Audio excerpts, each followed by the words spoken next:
안녕하세요. 외도의복TV입니다. 외도를 경험한 피해 배우자분들이 정말 많이 하시는 질문들이 있어요. 저 사람은 이미 마음이 떠난 것 같은데 다시 돌아올까요? 상간자를 그렇게 좋아했는데 정말 다시 가정으로 돌아올 수 있을까요?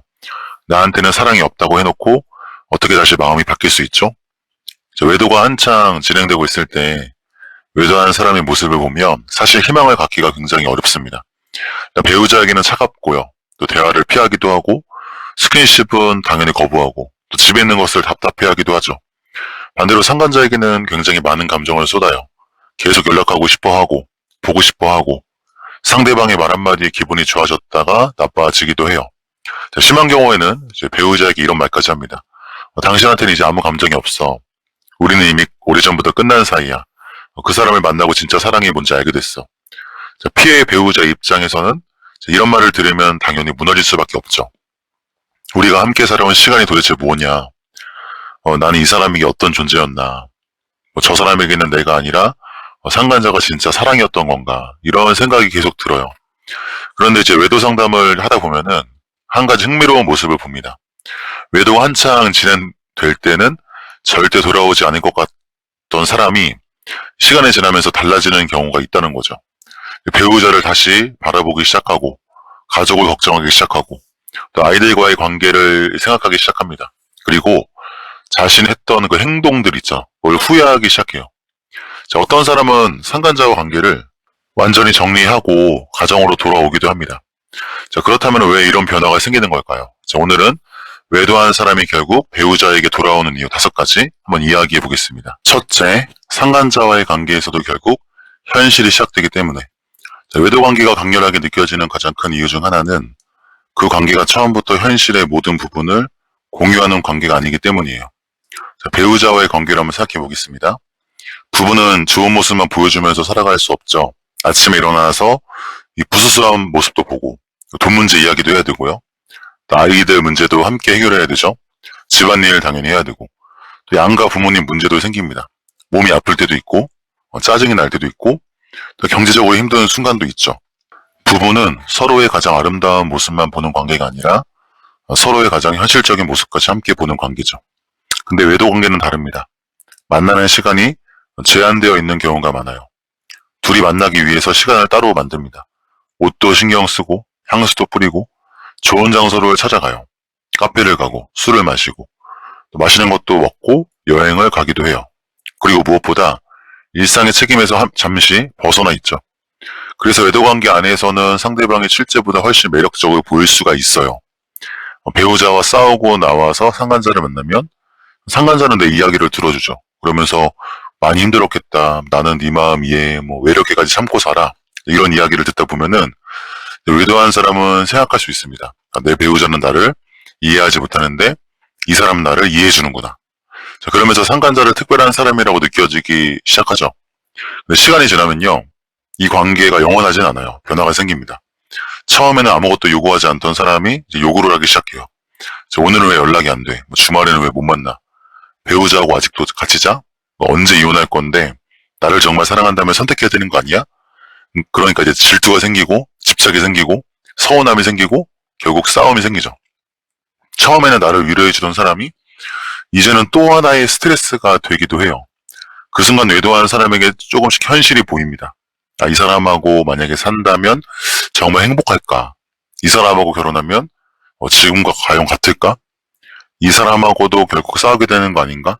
그리고 그때부터 이제 아주 이상한 일이 벌어지죠.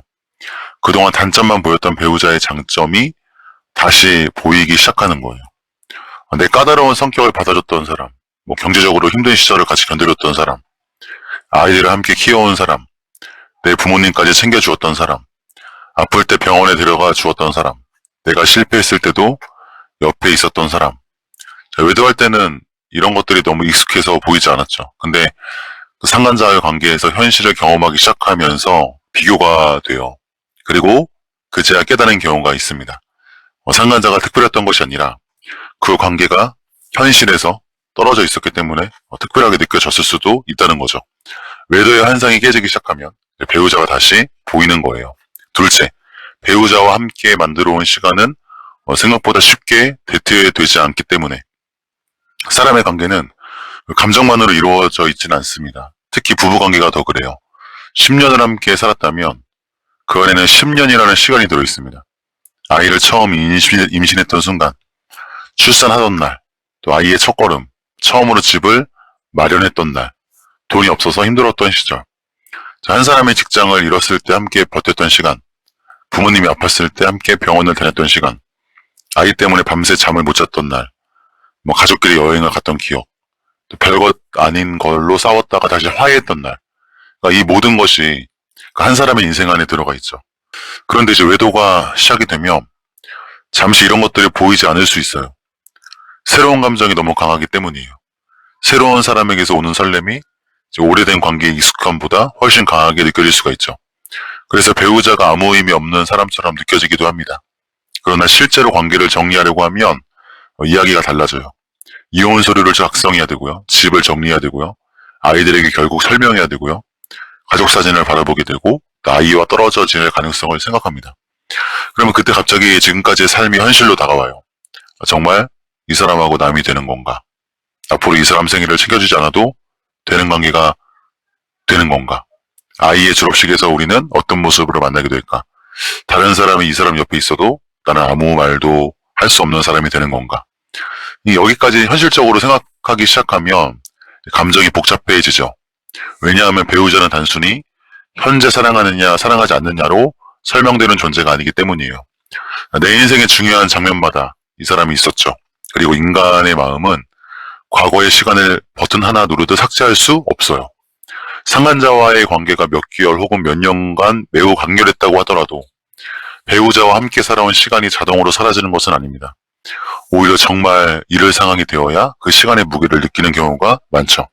그래서 외도한 사람이 돌아오는 이유 중 하나는 배우자가 단순히 오래된 연인이 아니라 자신의 인생 자체와 연결되어 있는 사람이었다는 사실을 뒤늦게 깨닫기 때문이에요. 셋째, 가정을 버리고 얻어야 하는 삶의 대가가 너무 크다는 것을 깨닫기 때문에. 외도할 때 사람은 이상할 정도로 현재의 감정에 집중할 수 있어요. 오늘 상간자를 만나고 싶습니다. 오늘 연락하고 싶습니다. 오늘 같이 있고 싶습니다. 그러다 보니까 1년 후, 3년 후, 5년 후의 삶을 구체적으로 생각하지 않죠. 하지만 외도가 발각이 되고 이혼 이야기가 나오기 시작하면 상황은 완전히 역전이 됩니다. 이제 감정의 문제가 아니라 삶의 문제가 되기 때문이에요. 집은 어떻게 할 것인가? 재산은 어떻게 나눌 것인가? 아이들은 누구와 살 것인가? 양육비는 어떻게 할 것인가? 아이들은 언제 만날 수 있는가? 명절에는 어떻게 할 건가? 양가 부모님에게는 어떻게 설명할 것인가? 주변 사람들에게 알려주면 어떻게 할 것인가? 그리고 무엇보다 가장 크게 다가오는 것이 아무래도 아이들이죠. 그동안은 퇴근하면 당연히 아이가 집에 있어요. 아빠 왔어, 엄마 왔어 하면서 달려오던 아이가 있었습니다. 아침이면 같은 집에서 일어나요. 주말이면 함께 밥을 먹었고, 이혼하면 그 평범했던 일상이 더 이상 당연하지 않을 수가 있죠. 아이가 보고 싶어도 바로 볼 수가 없을 수 있어요. 아이가 아파도 내가 옆에 없을 수 있어요. 학교 행사가 있어도 예전처럼 가족이 함께 갈 수 없을 수 있습니다. 그러니까 그제야 현실적인 상실감이 찾아오는 거예요. 그리고 자신에게 질문을 던집니다. 내가 이 모든 것을 버리고 정말 저 사람을 선택할 수 있는가? 더 중요한 것은 상간자를 선택한다고 해서 행복이 보장되는 것도 아니라는 거죠. 가정을 버렸습니다. 아이들과 떨어져 있습니다. 주변 관계도 무너졌습니다. 근데 상간자와의 관계마저 몇 년 뒤 끝날 수 있어요. 이 가능성을 생각하기 시작하면 두려움이 커지죠. 외도 중에는 상간자와 함께 하는 미래만 상상을 하는데 시간이 지나면서 잃게 될 미래도 함께 보이기 시작하는 거예요. 그리고 그때서야 이제 알게 되는 거죠. 자신이 걸고 있는 것이 생각보다 너무 많다는 것. 그래서 외도한 사람의 마음이 가정적으로 다시 기울기 시작하는 경우가 많이 있어요. 넷째, 배우자가 정말 자신을 떠날 수 있다는 사실을 깨닫기 때문에 외도가 발각된 초기에 피해 배우자는 굉장히 혼란스럽습니다. 그래서 외도한 배우자를 붙잡기도 해요. 제발 그 사람하고 끝내, 우리 다시 해보자, 아이들 생각해, 내가 잘할게, 가정만은 지켜줘. 계속 확인하기도 합니다. 그 사람하고 연락했어? 오늘 어디 있었어? 정말 끝난 거 맞아? 피해 배우자 입장에서는 너무나 자연스러운 행동이죠. 어떻게 보면. 가정이 갑자기 무너질 것 같으니까 어떻게든 붙잡으려고 하는 거예요. 근데 역설적으로 이런 상황이 오래 지속이 되면 외도한 사람은 자신도 모르게 한 가지 착각을 할 수가 있어요. 배우자는 나를 떠나지 못할 거야.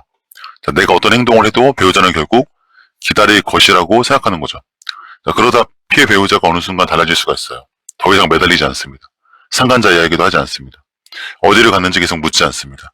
그냥 자신의 일을 할 뿐이에요. 돈 관리를 하기 시작하고 운동을 하기 시작해요. 친구를 만납니다. 법률 상담도 받고 필요하면 이혼 준비를 해요. 그리고 어느 날 아주 담담하게 이야기할 수 있습니다. 당신이 어떤 선택을 하든 이제는 당신 선택이야.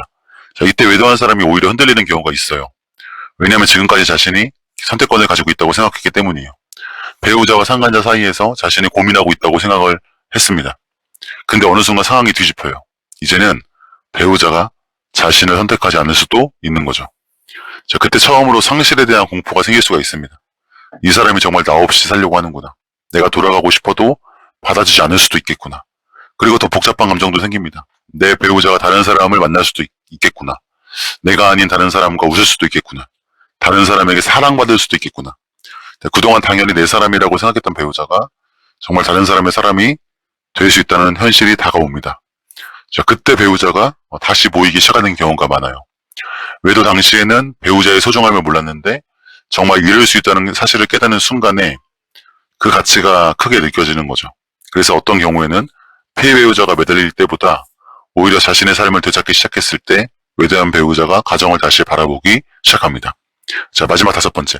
결국 자신이 원했던 것이 상간자 자체가 아니었다는 사실을 깨닫기 때문에.